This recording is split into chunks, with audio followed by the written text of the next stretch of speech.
From a combat perspective, I always, and I still feel like the meat and potatoes of any God of War game is combat.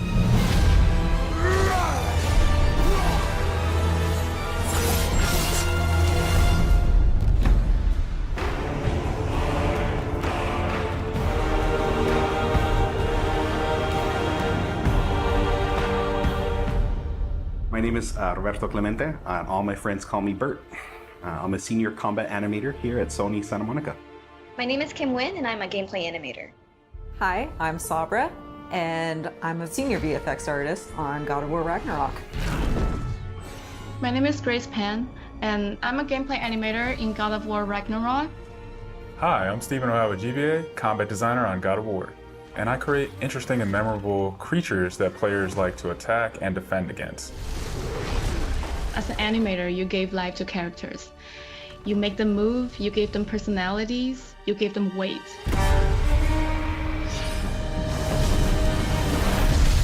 My role as a VFX artist is to put the power behind a move. You are in control of fire and earth and water and wind.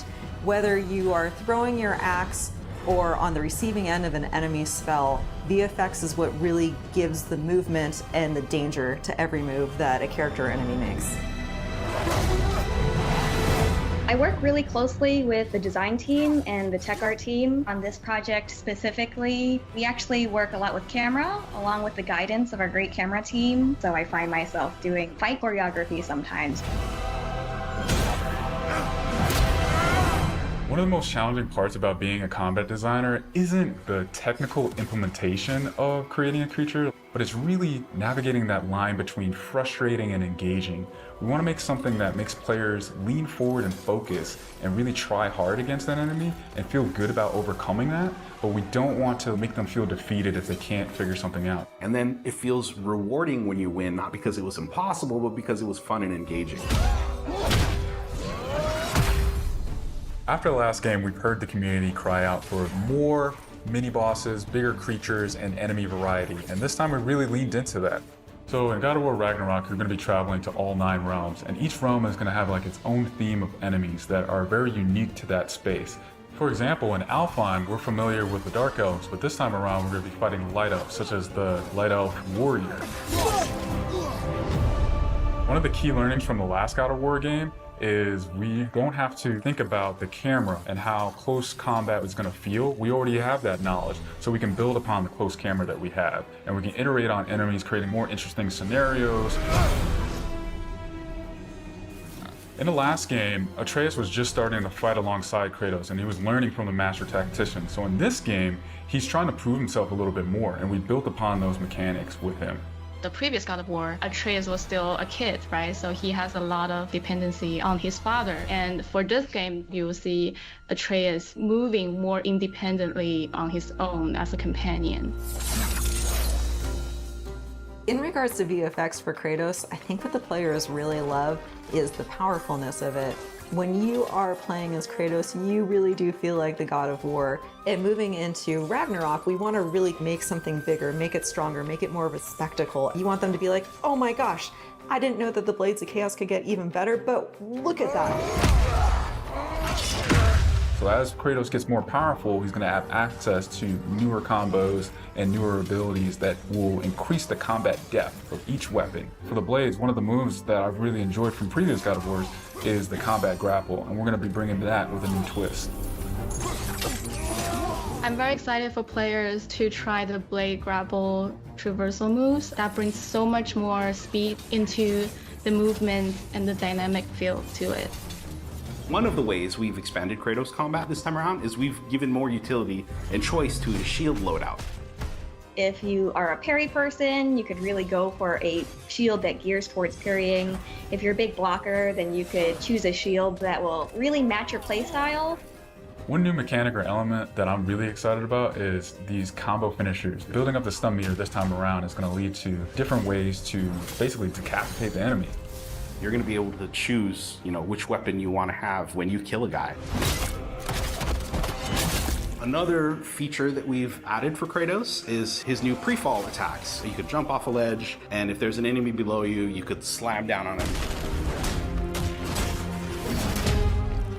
There's such an emphasis on verticality in some of these fights that it's super engaging. And as Kratos, now that you have so much mobility and that you can also take advantage of that verticality, I think it just adds such another interesting layer to a fight.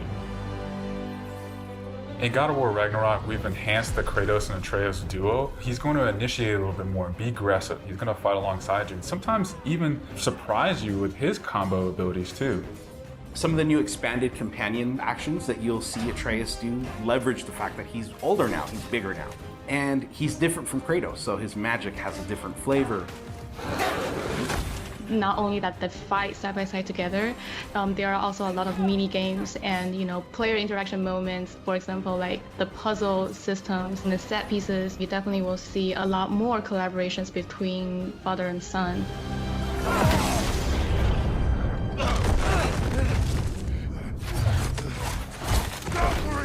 Odin must have sent them! There's so much that goes into building a big set piece. You basically iterate and iterate and iterate, and it takes testing and just seeing what works to really figure out the personality of something. Basically, every department gives it their all to make things really spectacular. There were a lot of different times that I would look back at God of War games just through the ages before 2018. There were so many amazing, huge boss fights and set pieces that it was a huge inspiration for me on my time on this project. For the Old Father!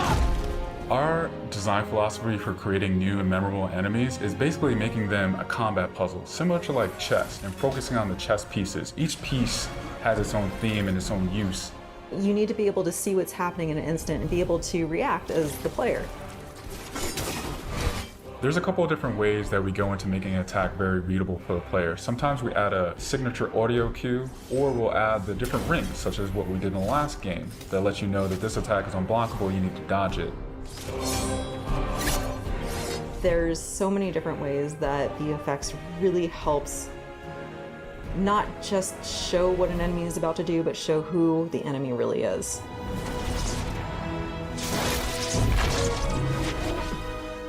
Everything you design has to be surrounding the essence of the character and a story.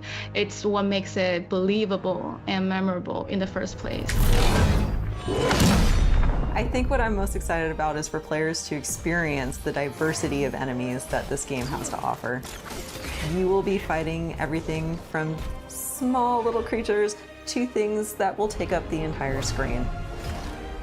All of their designs run the gamut. I think each one looks so much different from the next one, and each of them have their own play styles and their own little fantasies that go into it. And so I think if you are really into Norse mythology, you'll be very interested to see how Sony Santa Monica has taken some of these creatures and interpreted them for God of War.